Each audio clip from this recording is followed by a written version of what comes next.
ورجعنا لكم في فيديو جديد بعد كتير قوي.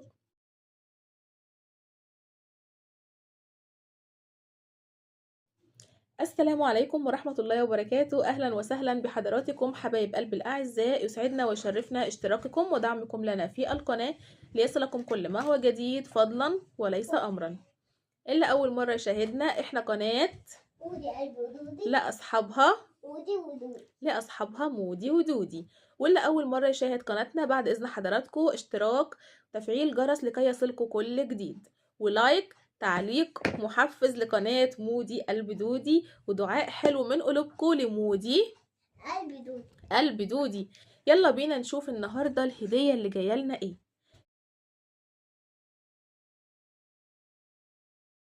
الهدية اللي جاية لنا هدية جاية من دولة العراق الشقيقة، من أحد متابعين القناة، وهي قناة مودي قلب دودي. صاحبتها كانت جاية سياحة لدولة مصر، فكلمتنا عن طريق واتساب، عن طريق الواتساب، وطبعا قابلناها واستقبلناها. فقالت لي أنا جايبة لقناة مودي قلب دودي هدية بسيطة، ويا ريت تقبليها. ورحنا استقبلنا هدية قناة مودي قلب دودي.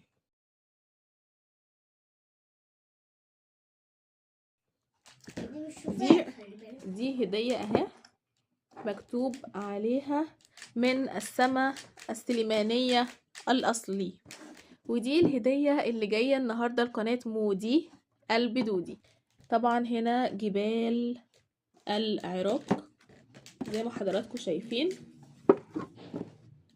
دي علبة صاج،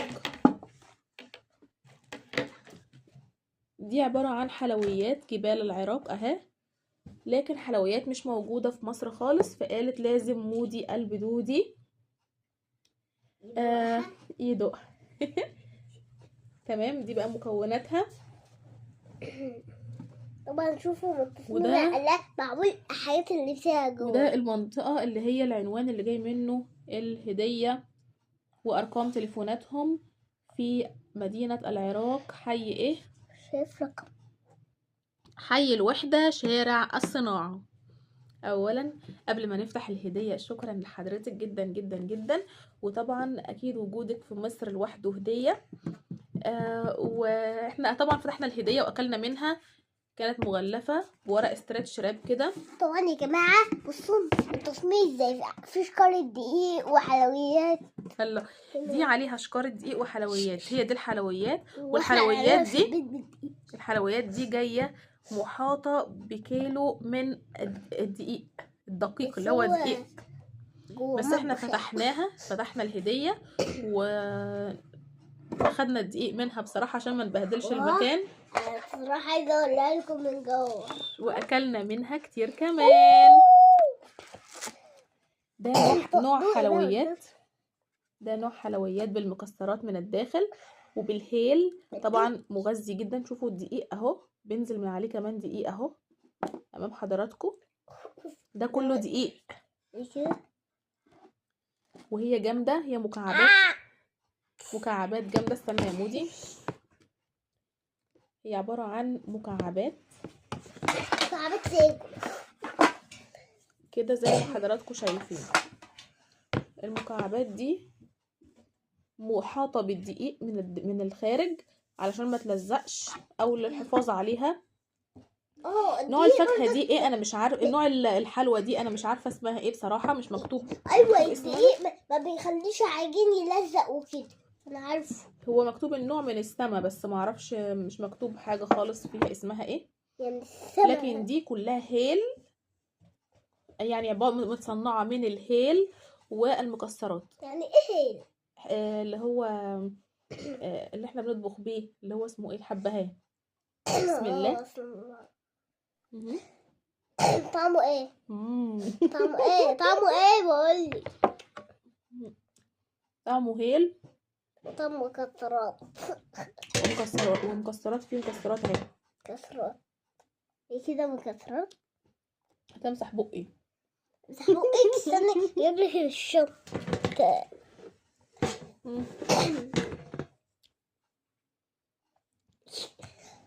تاني حاجة واخر هدية. بصوا عشان بس ما بهدلش نفسي، هي كلها دقيق. هي حلوة بالظبط زي النوجة. سيبها يا مودي. المكسرات جوه اهي، افهمها لكم دي اهي امام الكاميرا. جواها فستق. بص يا مودي، جواها فستق ودي كلها هيل.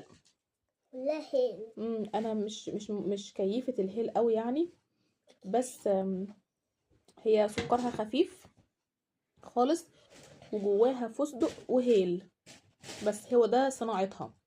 سكر خفيف خالص وهي متصنعة عبارة عن حلوى زي النوجة كده، تشبه النوجة. النوجة يعني توفة. ايوه زي التوفي كده، تشبه النوجة. من بره هيل ومن جوه فستق، محشية كلها فستق مكسرات.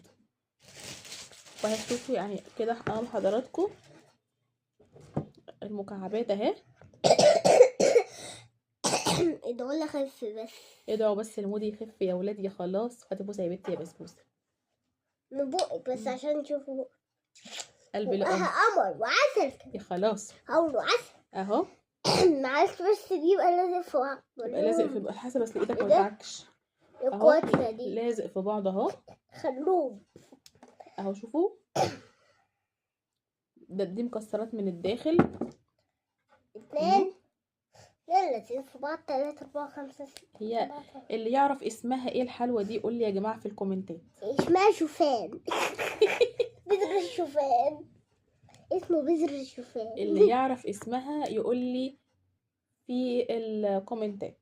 اسمها هي طبعا الحلوة دي مش موجودة غير في العراق فقط لا غير، اسمها لان هي جاية قايله لي ان دي ايضا يدخل فيها في صناعتها نوع شجرة، يعني ثمرة من ثمار شجرة ما بتتزرعش خالص في دول العالم غير في العراق.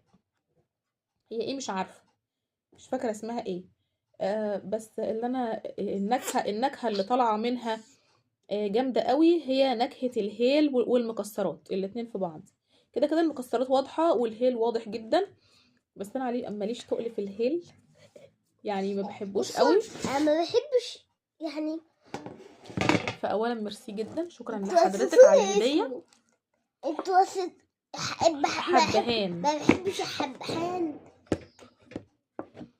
اولا شكرا على الهديه الجميله، وطبعا ان هي هديه تيجي لقناه مودي قلب دودي مخصوص من دوله العراق لدوله مصر، طبعا ده شرف كبير لينا ولقناتنا من جمهورها العزيز.